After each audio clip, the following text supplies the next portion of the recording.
Episode 1 की शुरुआत में कैंग शिन ऊ को दिखाया जाता है जो बेसिकली एक स्कूल की स्टूडेंट है।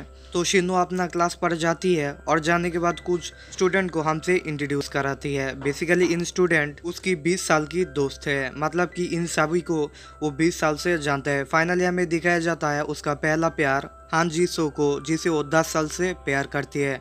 और इसी के साथ हमें एक दूसरी कहानी पर शिफ्ट होती है। दरअसल इस सीरीज का स्टोरी बहुत ही ज्यादा है, इसलिए मैं चाहूंगा आप लोग मेरे साथ चलिए, मैं आपको धीरे धीरे समझा दूंगा। तो मैंने अब एक दूसरी स्टोरी की बात करूंगा जहाँ पे हमें दिखाया जाता है वही शिनू को, जिसे सारे दोस्त मिलके उसे यहाँ पर भेजा है। दरअसल उसे मिलना है एक लड़की से और उसको इम्प्रेस भी करना है, लेकिन वो इस पर इंटरेस्ट नहीं होती है और उससे बिना बात किया करके सीधे अपने घर पे आ जाती है। और यहाँ पे हमें वही सब स्टूडेंट देखने के लिए मिल जाती है जो हमने पहले देखा था। तो उन लोग चाहती है उसका पहला प्यार भुला के एक नई जिंदगी शुरू करे, लेकिन शिनू इस पर बिल्कुल भी इंटरेस्ट नहीं होती है। इसलिए एक समय उसकी दोस्त कहती है डॉक्टर के पास जाने के लिए, फिर उसे डॉक्टर के पास ले जाती है। डॉक्टर के पास जाने के बाद हमें दिखाई जाती है उसकी प्रॉब्लम बोल रहा है और तभी डॉक्टर उसे सोल्यूशन भी देती है और कुछ टिप्स एंड ट्रिक देती है, जिस सुन के वो अपने सीधे बाहर आ जाती है। बाहर आने के बाद उसे टेक्स्ट मिलती है उसकी दोस्त का, जहाँ पे उसे बताया जाती है हान जी सो को इसी हॉस्पिटल पर देखा गया है। वही शिनू अपने फोन को रख कर जब सामने की तरफ देखता है तब उसे नजर आ जाती है वही जीसू, जिसे देखकर वो बहुत ही ज्यादा चौंक जाती है। कुछ देर के लिए तो वो बात ही करना बंद कर देती है। तो कुछ देर बाद उन लोग एक कैफे पर बैठती है जहाँ पे एक दूसरे से बातें करती है। दरअसल इन लोग अब 10 साल के बाद मिल चुकी है, इसलिए शिनू उसे कहती है सॉरी और उसे ये भी बताती है मैंने तुम्हें बहुत ढूंढा लेकिन तुम्हें कहीं पे भी नहीं मिला, तुम्हारा कोई भी इंफॉर्मेशन मेरे पास नहीं थी। वो एक समय बताया जाती है मैं तुम्हें बहुत मिस किया था। वो जीसू उसे कहती है मैं भी तुम्हें बहुत मिस किया था लेकिन कुछ काम की वजह से तुमसे नहीं मिल पाया। तो बातों बातों के दौरान शिनू उसे कहती है मुझे जाना होगी, तभी जीसू उसे कहती है हाँ तुम्हारे तो आज मॉम की डेथ एनिवर्सरी है। ये बोलने के बाद शिनू उसे कहती है तुम्हें अभी भी ये याद है। ये बोलने के बाद वो कहती है मुझे जाना चाहिए, लेकिन शिनू कहती है मैं ड्रॉप कर दूं, लेकिन वो कहती है मेरे पास तुम्हारा नंबर है, जाने के बाद कॉल कर दूंगा। फिर वही दिखाई जाती है शिनू उसको पीछा करती है और उसे रोकती है।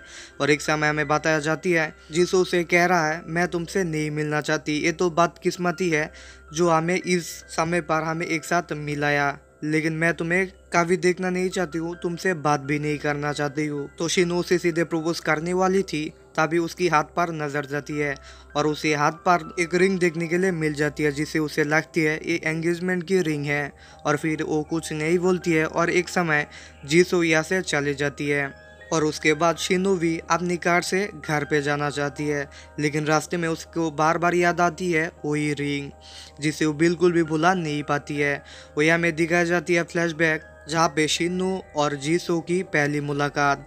दरअसल ये एक बास होता है जिसमें वो नींद से सो गया था, इसलिए खिड़की से बाहर की धूप आती है, इसलिए शिनू अपना हाथ रखती है उसकी आंखों पर जिससे कोई भी धूप नहीं लगती। एक समय वो जाग जाती है और देखती है गलत रास्ते पर आ गया है और आज उसकी फर्स्ट डे है स्कूल में, लेकिन वो कुछ भी नहीं जानती है स्कूल का आभार। और कुछ देर बाद हमें दिखाई जाती है शिनू उसे दिखा के उसके आगे निकल जाती है। दरअसल शिनू को पता है अगर उसको वो देख लिया तो ड्रेस से समझ जाएगी। वही दिखा जाता है स्कूल पर लेट होने वाला सारे स्टूडेंट को पनिश कर रहा है, जो छोटी गर्दन वाला सर कह के सब लोग बुलाती है। तो शिनू पीछे की गेट से एंटर करती है और वो देखकर जीसो भी आने की कोशिश करती है, जिसके चलते वो वहीं पर अटक जाती है और शिनू से हेल्प मांगती है। कुछ देर बाद उसे हेल्प करती है और नीचे की तरह ले आती है। और एक समय में दिखाई जाती है उसकी ड्रेस खराब हो जाती है और इसी के चलते उसे बोल भी नहीं पाती है, फिर भी इसीलिए शिनू की बैग उसकी हाथ में देती है और इसी के चलते वो छुप जाती है, लेकिन इसके बारे में उसे कुछ भी नहीं पता होती है। कुछ देर बाद जब वो हटाती है तब उसे सब कुछ समझ जाती है और उसके लिए एक फीलिंग्स क्रिएट होती है। तो क्लास में ऐसे ही कुछ दिन चलते रहती है, एक दूसरे को इन लोग देखती रहती है और इन लोग एक दूसरे से लगती है। दरअसल जीसो स्कूल से सबसे ज्यादा खूबसूरत लड़की थी, इसीलिए सारे लड़का उसके ऊपर दीवाना थी। एक समय में दिखाई जाती है उसे क्लास की टॉपर प्रपोज कर रहा है, ये देखकर शिनू को बहुत ही ज्यादा दुख होता है। और दूसरी तरफ दिखाई जाती है गार्डन में उसकी दोस्त उसको बताती है वो बहुत ही अच्छा लड़का है उसकी प्रपोज एक्सेप्ट करने के लिए। और ये बात सुन के शिनू को बहुत ही ज्यादा दुख होता है और वो अपनी प्रपोजल लेटर को डस्टबिन में फेंक देती है। और यही पे प्रेजेंट में आ जाती है, जहाँ पे हमें दिखाई जाती है वो अब अपना घर जा रहा है। घर जाती उसकी सिस्टर देखना ही जो किसी को पसंद करती है और उससे वो शादी करना चाहती है, लेकिन इस बात को बिल्कुल ही कैजुअली नहीं लेती है शीनू और वो कुछ भी ना कह के अपनी घर आ जाती है, जहाँ पे हमें दिखाई जाती है वो ड्रॉयर ओपन कर रहा है। तभी वहाँ पर उसे एक बुक मिलती है। दरअसल इस बुक को 10 साल पहले 2007 में उसे दिया था, लेकिन तब वो ओपन नहीं किया था। एपिसोड को मानो तो आप 2017। तो खैर छोड़िए। डायरी को जब ओपन करती है तब यहाँ से एक लेटर गिर जाती है, जिसे वो गौर से देखने के बाद उसे पता चल जाती है और तभी फ्लैशबैक पर लेकर जाती है, जहाँ पे हमें नजर आती है उसकी मॉम की डेथ डे। स्कूल के सारे स्टूडेंट यहाँ पर आया है सिवाय जीसो के। तो जीसो की बेस्ट फ्रेंड उसे एक डायरी देता है और यही है वो डायरी। तो तब वो ओपन नहीं किया था। बेसिकली जीसो के ऊपर उसका बहुत ही ज़्यादा गुस्सा था, क्योंकि वो किसी को भी ना बता के एक दूसरे स्कूल पर ट्रांसफ़र होती है। सीन ले आती है प्रेजेंट में, जहाँ पे हमें दिखाया जाता है वही लेटर को वो गौर से देखता है और ओपन करता है, जहाँ पे लिखा होती है एक ब्रिज के बारे में। दरअसल उसे उस दिन मीट करने के लिए उस ब्रिज पर आने के लिए कहती है। ये बात थी 2007 की। तो अब 2007 में भी वो वही ब्रिज पर जाती है और वो सोचती है अगर मैं उस दिन इस ब्रिज आया होता तो कहानी कुछ अलग ही होता, शायद जीसू मेरा साथी होता। ये बात को बहुत ही ज़्यादा बार बार सोचती है और वो बहुत ही ज़्यादा दुखी हो जाती है। तभी हमें एक आदमी को दिखाया जाता है जो साइकिल से यहाँ पर ही आ रहा है। कुछ देर बाद शीनू और उस साइकिल वाला आदमी से उसकी टक्कर लग जाती है, जिसके चलते शीनू ब्रिज से नीचे गिर जाती है और वो जानबूझ के गिर जाती है, क्योंकि उस लेटर पानी में गिर जाती है टक्कर लगने की वजह से। खैर छोड़िए। वाटर ज़्यादा ठंड होने की वजह से वो अपना होश खो बैठती है। होश मिलते ही हमें दिखाया जाता है उसकी मॉम उसे भूकर रहा है, लेकिन जब वो मॉम कह के गले लग जाती है तब उसकी मॉम उसको कहती है तुम कौन हो, मैं तुम्हें नहीं जानता। एक अनजान की तरह पेश आती है।